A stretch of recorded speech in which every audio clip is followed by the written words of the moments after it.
ऐसा मत होता जाता है सब निर्धन और धनवानों का, ज्ञानी अज्ञानी व्यापारी मजदूरों और किसानों का, भारत में विलय ज़रूरी था सब जीते हुए ठिकानों का, लोहू बर्बाद कर दिया क्यों भारत के वीर जवानों का। जब सिपाही के घर से, जब सिपाही घर से निकलता है अपने, तो बहनों ने राखी बांध इन्हें रण में भेजा था हंस हंस कर, माताओं ने भेजा अपनी निर्बल बाहों में कस कस कर, कर्तव्य परायण पत्नी ने पहले पूरा श्रृंगार किया, पति के दहलीज लांघते ही सारा श्रृंगार उतार दिया, भाषण क्या मूल्य चुकाएंगे इनके गूंगे बलिदानों का।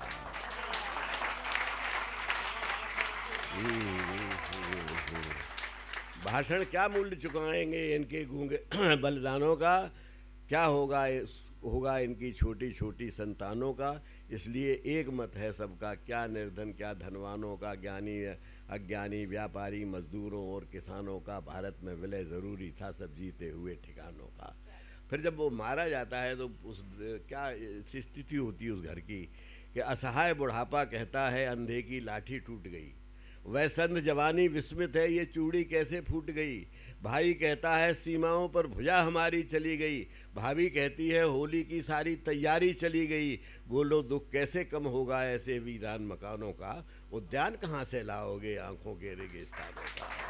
इसलिए एक मत है सबका, क्या निर्धन क्या धनवानों का, भारत में विलय ज़रूरी था सब जीते हुए ठिकानों का, लोहू बर्बाद।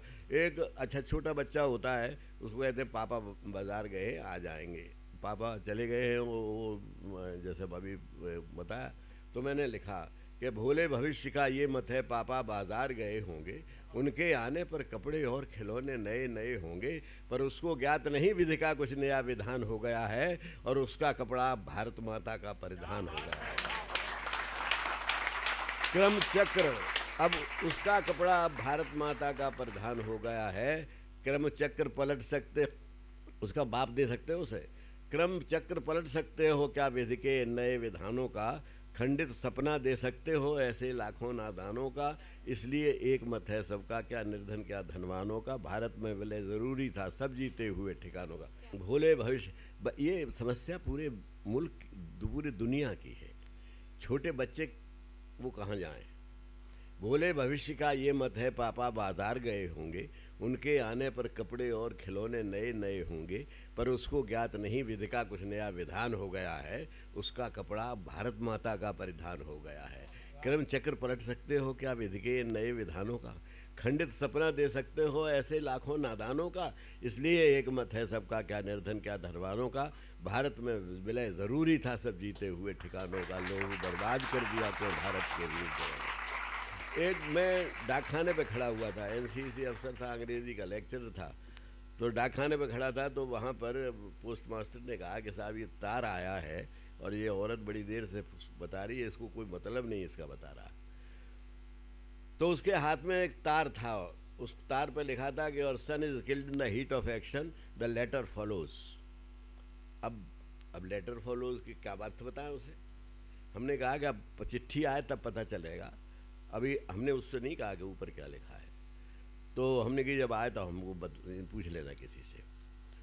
तो वो फिर वो पत्र जब आया तो उसने अपना वो बताया था कि मेरे कहाँ कहाँ गोली, मरने से पहले उसने अपनी माँ को चिट्ठी लिखी थी, तो उसमें बताया था सीने पे उसने बता दिया एक यहाँ लगी एक यहाँ लगी एक यहाँ लगी। तो मैंने लिखा था कि गोली खाकर उस सैनिक ने जो पत्र जनिन को भेजा था, यदि सच पूछो तो पत्र नहीं था, निकला हुआ कलेजा था, माँ मैंने तेरा दूध पिया था उसकी लाज बचा ली है, तू स्वयं देख लेना मैंने सीने पर गोली खा ली है।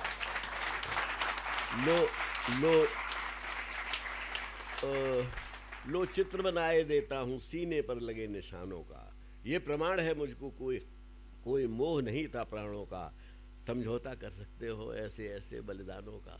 इसलिए एक मत है सबका, सब निर्धन और धनवानों का। छोटे नेटों ने मिगविराज सैबर के सपने तोड़ दिए, हमारे जहाज छोटे थे, छोटे नेटों ने मिगविराज सैबर के सपने तोड़ दिए, नरसिंह छेत्री ने खाली हाथों से टैंक मरोड़ दिए, उस सोमदत्त ने तोपों के अग्नि धाने मोड़ दिए, मुल्ला ने जगह नहीं छोड़ी प्राणों का क्या था छोड़ दिए। कितना अच्छा स्मारक हो। ये चार बड़े शहीद थे जिनको बाद में पद्म विभूषण और ये सब मिले थे। तो पद्मवीर चक्र, तो वो मैंने उस पर लिखा था कि छोटे नेटों ने मिगमराज सैवर के सपने तोड़ दिए, नरसिंह छेत्री ने खाली हाथों से टैंक मरोड़ दिए, वो सोमदत्त ने तोपों के अग्नेह दहाने मोड़ दिए, मुल्ला ने जगह नहीं छोड़ी, प्राणों का क्या था छोड़ दिए, कितना अच्छा स्मारक हो आज़ादी के परवानों का, यदि नामकरण हो जय भारत सब जीते हुए ठिकानों का।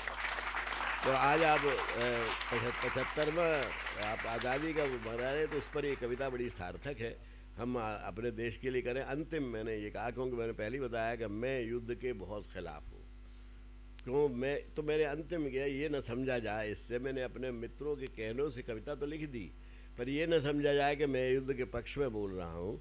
इसलिए मैंने अंतिम बंद लिखा कि यूँ पैक्ट और समझौतों का प्रतिरोध नहीं करते हैं हम, लेकिन समझौतों के हामी इतना तो सोचें कम से कम, इस तरह विजय लौटा देना क्या सैनिक हार नहीं होती, उसकी व्याख्या विधवाओं पर क्या अत्याचार नहीं होती, ये दहेज की भूमि नहीं थी, फल खूनी बलिदानों का, जो प्राण हथेली पर रखे ऐसे सैनिक अभियानों का। इसलिए एक मत है सबका, क्या निर्धन और धनवानों का, भारत में मिले गरीब सब ये ठिकानों का लोही बर्बाद कर रहे हैं।